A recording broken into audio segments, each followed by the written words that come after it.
Και τα χρώματα της Κρήτης, Κατερίνα. Σε ευχαριστώ, Σάλη.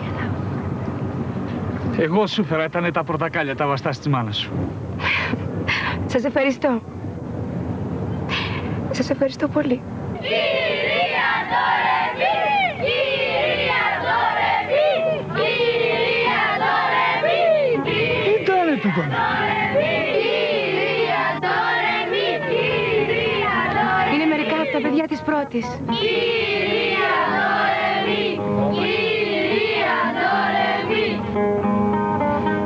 Καλώς τα παιδιά. Κυρία Ντορεμή, σας το χαρίζουμε για να μας θυμάστε. Πού τον βρήκατε? Είναι το μπάρμπα μου. Είδαμε και πάθαμε για να το βάλουμε στο φορτηγό και να το φέρουμε από το Ρέθυμνο. Ελάτε κυρία, πάρτε τον. Σας ευχαριστώ πολύ. Σας ευχαριστώ όλους σας. Όμως δεν γίνεται. Δεν μπορεί να έρθει μαζί μου. Εκεί στην Αθήνα που θα πάω δεν θα μπορέσει να ζήσει. Κρατήστε τον. Και πέστε πως σας τον χάρισε. Ελάτε, παιδιά. Γυρίστε τώρα στο σχολείο σας. Γεια σας. Άιντε, πάμε.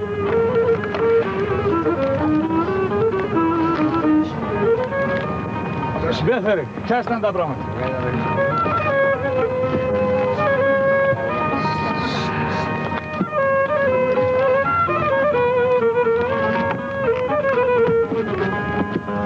Κατερίνα. Ευχαριστώ, Σάρη.